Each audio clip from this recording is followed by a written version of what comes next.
Good morning, students, and welcome back to the classroom.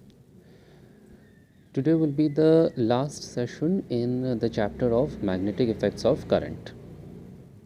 Up till now, we have studied about how electricity can generate a magnetic field. We have studied about the different phenomena related to this topic, the last one being the topic where we were studying about the interaction taking place between two magnetic fields and how this knowledge was being applied in the working of a DC motor. So now a question arises, if electricity can produce magnetic field, is the converse also true? Let me put this question as, can we possibly generate electric current with the help of magnetic field in any way? This question has been a matter of discussion with the scientists for a very long time, and several experiments have been conducted by some well-known scientists in this field.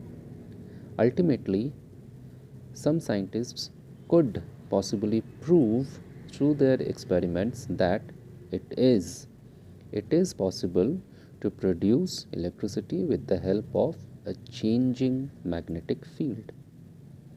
So students, today we will be focusing on the same topic. We will be discussing a little bit about the experiments that were conducted by these scientists and what conclusions were drawn from this, and how this important invention, this important discovery has got several manifestations. So let's begin.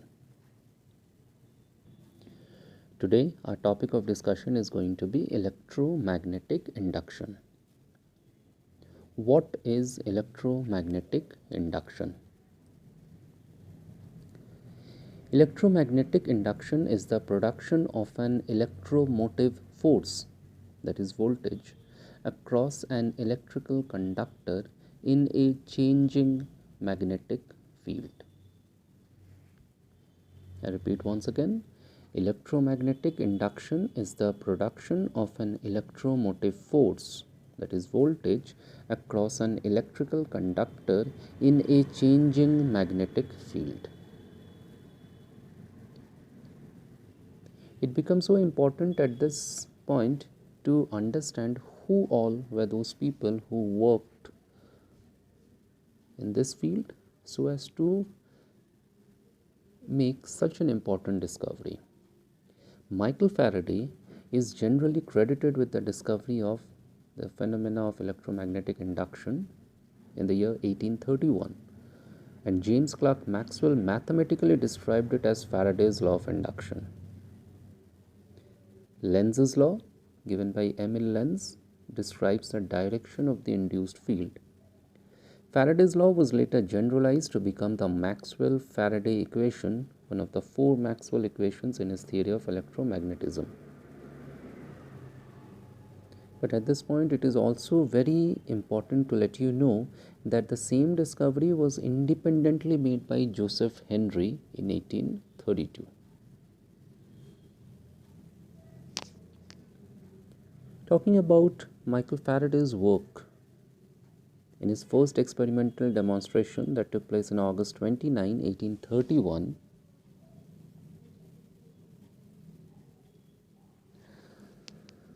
he wrapped two wires around opposite sides of an iron ring or torus.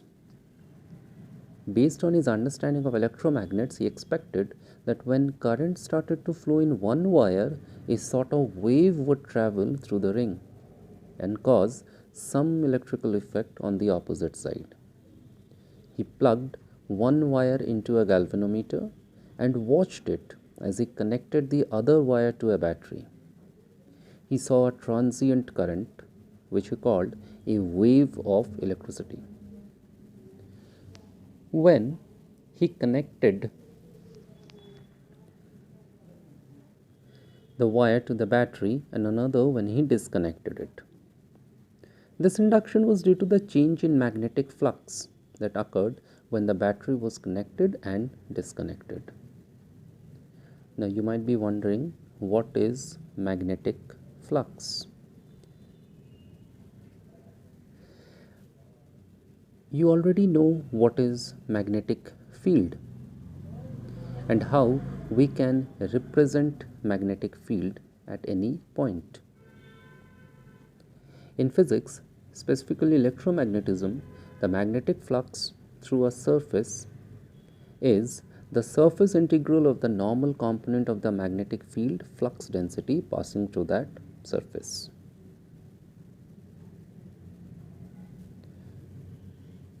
In simple terms, magnetic flux is determined by the number of field lines crossing unit area held perpendicular to the direction of magnetic field. You'll be studying more about this topic in your senior classes. Coming back to the work that was done by Michael Faraday, once he completed his first experiment, within 2 months, he found several other manifestations of electromagnetic induction. For example,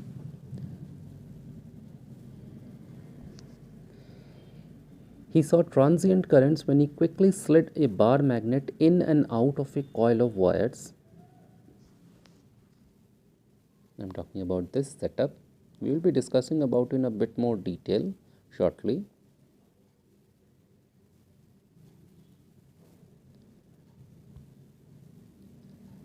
The next thing that he did was regarding this, which is called the Faraday's disc. He generated a steady current, that is DC, by rotating a copper disc near a bar magnet with the sliding electrical lead. So all this important work was done by Michael Faraday. Let us consider this setup and the experiment that was conducted by Michael Faraday. In this experiment showing induction between coils of wire, the liquid battery on the right provides a current that flows through the small coil A, creating a magnetic field. When the coils are stationary, no current is induced. But when the small coil is moved in or out of the large coil B, the magnetic flux through the large coil changes, inducing a current which is detected by the galvanometer G.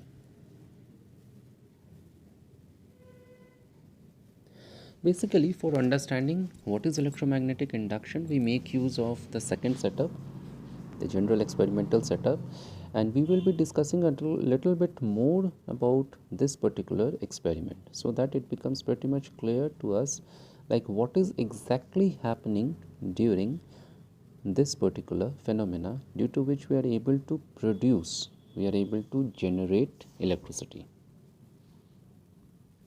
For this, you may refer to this setup in which we are having a coil wrapped on a pipe, the ends of which has been connected to a sensitive galvanometer, and we are having a bar magnet.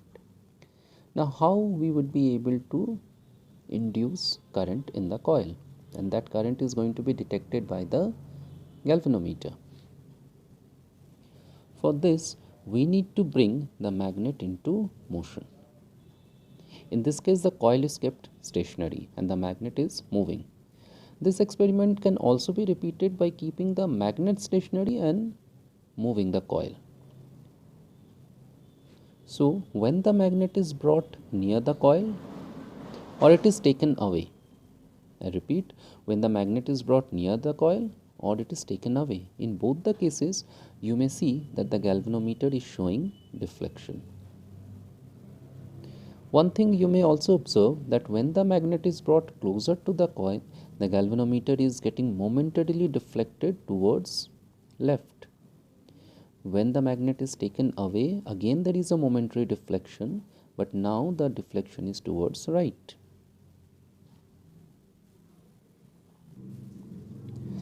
Now consider this setup. Again we are having a magnet which is free to move. We are having a coil, the ends of which has been connected to a source that can, an instrument that can detect the current, and the bulb. Let us see what happens when we move the magnet towards the coil. See. the bulb is glowing. But as soon as the magnet is becoming stationary, the bulb stops glowing and the pointer comes to the 0 mark. Let us take the magnet out of the coil. Just keep a close look on the scale. See, when the magnet is entering the coil, the bulb is glowing and the pointer is getting deflected on the left. But as soon as it is becoming stationary, the pointer is no more showing any deflection. When I am taking this magnet out of the coil, again it is showing deflection but in the opposite direction, and again the bulb glows momentarily.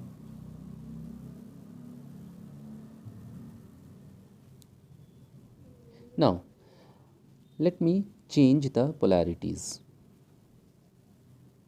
Now, earlier, the north pole was being brought closer to the coil or taken away from it. Let me bring the south pole towards the coil. See the deflection. Now, when the magnet is coming closer to the coil, that galvanometer is showing deflection towards the right, and when it is being taken away, it is showing deflection towards the left. See?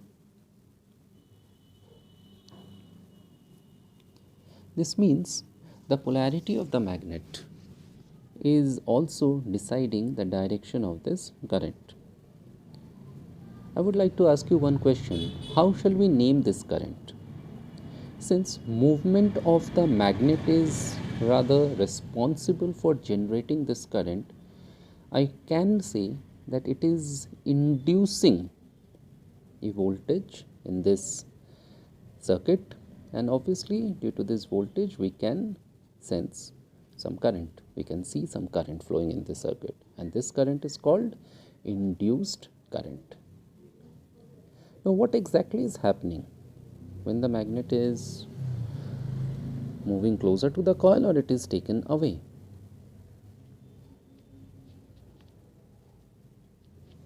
See the field lines.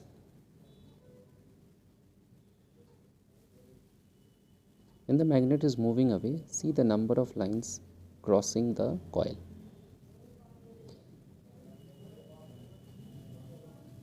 Now see how many lines are passing through the coil. When the magnet is moving closer to the coil, the number of field lines crossing the coil is increasing. There is a change in the number of field lines crossing the coil. Rather, I can say there is a change in the magnetic flux linked with the coil. That is responsible for inducing an EMF. But as soon as the magnet becomes stationary, there is no change. So, there is no EMF and there is no current. So, the bulb is not glowing. When I am taking this magnet out of the coil, again the number of field lines crossing the coil is changing. This is responsible for momentary deflection in the galvanometer. Hence, the bulb glows momentarily again. See?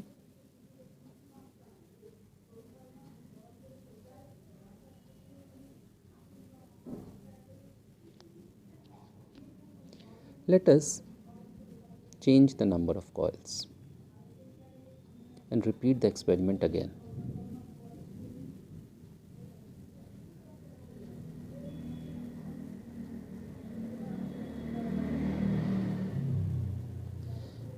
Can you figure out the difference? See the deflection in this coil having lesser number of turns, and see the deflection in this coil having more number of turns.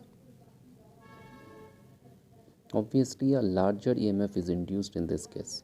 So, one conclusion can be easily drawn from this activity that in order to have a greater induced EMF, the number of turns in the coil should be more. It is quite evident. Again, check the field lines. This time, let us reverse the polarity and see.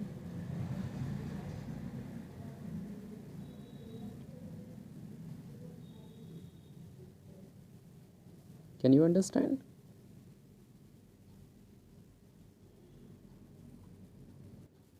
So, going back to the first experiment that we were conducting, basically what we were doing, when the magnet was moved into the coil, momentary deflection in galvanometer indicating presence of current. When the magnet was kept stationary inside the coil, no deflection. And finally, when the magnet is withdrawn, momentary deflection in galvanometer, but in opposite direction of first case. How could we explain this topic? How can we explain this observation? Let us study one more activity. In this setup, you can see a hollow pipe made up of a non-conducting material over which we are having two coils, coil 1 and coil 2. The ends of coil 1 has been connected to a source of current along with a key. The ends of coil 2 has been connected to a galvanometer. What happens when the key is switched on? You can see a momentary deflection in galvanometer G. But as soon as the switch is pressed on and current continuously flows through coil 1, we find that the galvanometer has returned to the zero deflection position. Now what will happen when the key is switched off? Again there will be a momentary deflection in galvanometer, but in opposite direction of the first case. Now this experiment, this activity is similar to the one that was conducted by Michael Faraday in his first experimental demonstration, isn't it? Where he was able to observe a transient current in one coil when the current flowing in the another coil was changing. The same thing is happening in this setup. When the coil 1, in which the source of current has been connected, when the current flowing through that coil is changing, either it is becoming more from 0 or it is decreasing to 0. In both the cases, we observe some current in coil 2. But as soon as the current flowing in coil 1 becomes steady, same current continues to flow in coil 1. There is no change in the value of current in coil 1. No current is induced in coil 2. So what exactly is happening in this case? How can we give an explanation to this?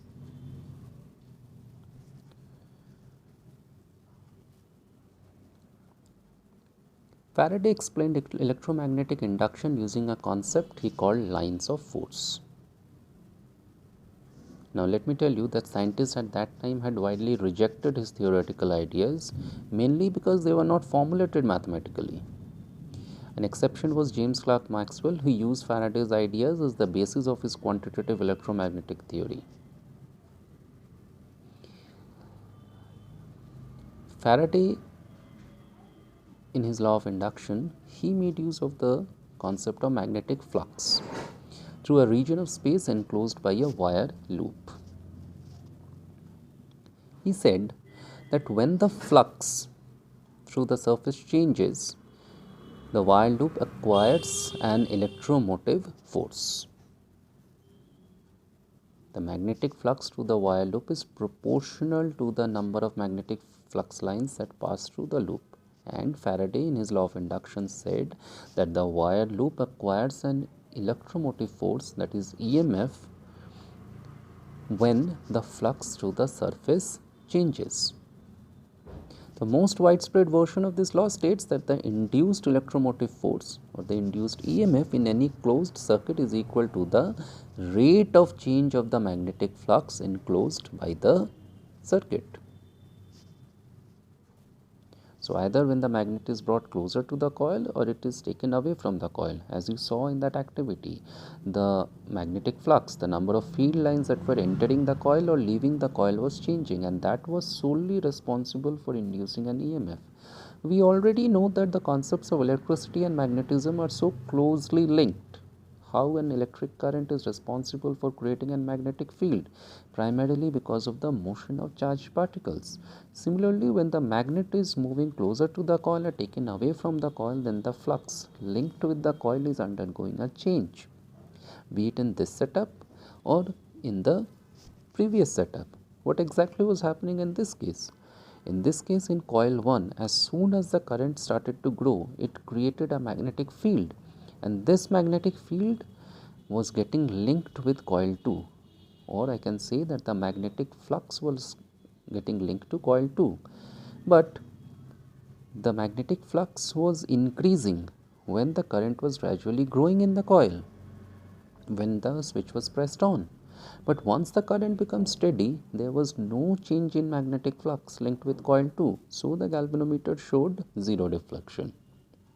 As soon as the switch was pressed off, the magnetic flux was decreasing. The magnetic flux linked with coil 2 was decreasing. As no current was flowing through coil 1, it was gradually losing its magnetic field. The magnetic field was decreasing, and so was the magnetic flux linked with coil 2. Due to this change, decrease is also a change. So, due to this change in magnetic flux linked with coil 2, again the galvanometer was showing a momentary deflection, but in the opposite case. So, in both these activities, be it the first one or the second one, a current, an EMF, and then a current was getting induced in a coil due to the relative motion of magnet or change in current. Basically, both these situations are bringing about a change in the magnetic flux linked with the coil, either by moving the magnet towards or away from the coil or by changing the value of current. This phenomena is given the name of electromagnetic induction, and the EMF generated is called induced EMF, and the current flowing through the coil as a result of this induced EMF was called induced current. At this point, I would like to tell you one thing. Albert Einstein noticed that the two situations both corresponded to a relative movement between a conductor and a magnet, and the outcome was unaffected by which one was moving. This was one of the principal paths that led him to develop special relativity.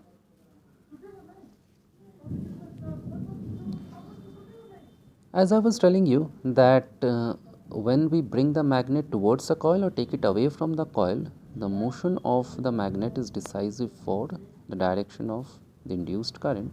So a big question arises, how to find out the direction of this induced current flowing in the coil? The answer to this question is Fleming's right hand rule. As you can see in the picture, through this rule we are able to find out the direction of induced current.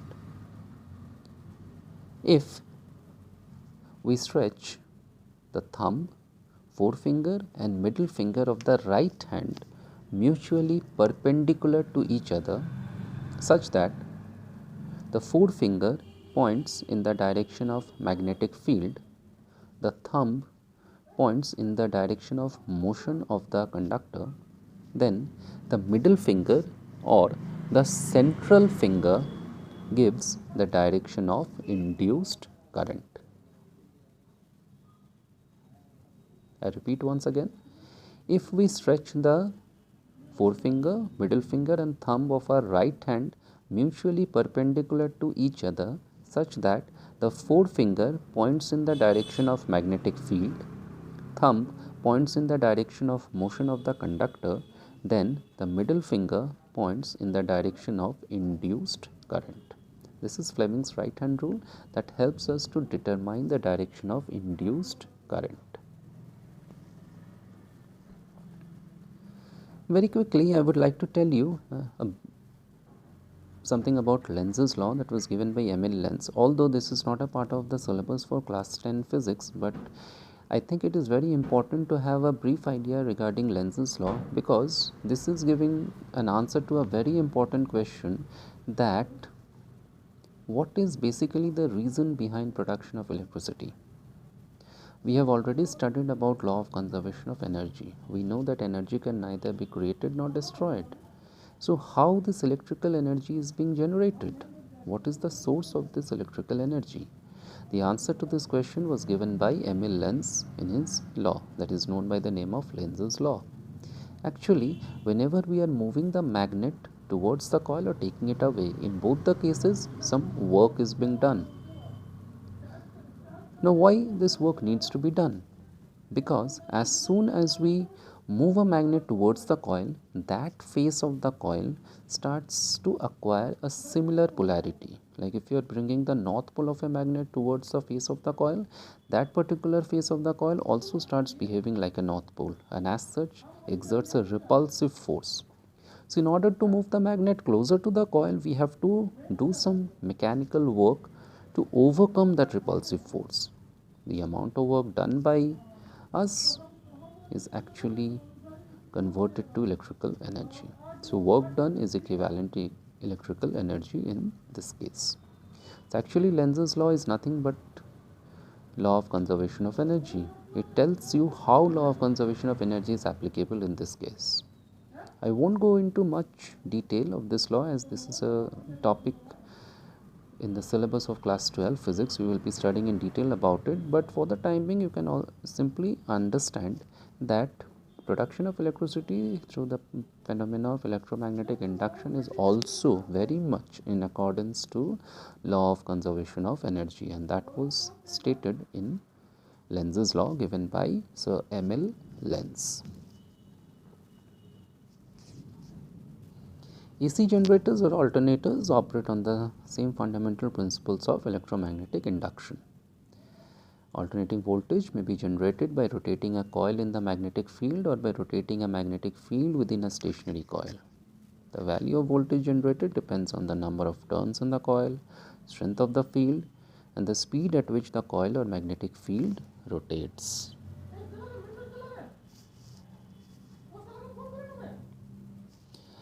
The next important application of the concept of electromagnetic induction is transformer. You all are very much aware of the basic use of transformers. A transformer is a passive electrical device that transfers electrical energy from one electrical circuit to another or multiple circuits. A varying current in any one coil of the transformer produces a varying magnetic flux in the transformer's core, which induces a varying electromotive force across any other coils wound around the same core. Electrical energy can be transferred between separate coils without a metallic connection between the two circuits. Transformers are mostly commonly used for increasing low AC voltages at high current, that is a step-up transformer, or decreasing high AC voltages at low current, that is a step-down transformer in electric power applications, and for coupling the stages of signal processing circuits. So this is basically the common applications of the concept of electromagnetic induction. Apart from this important discovery was also made use of in current clamp, electric generators, electromagnetic forming, graphic tablets, Hall effect meters, induction cooking, induction motors, induction sealing,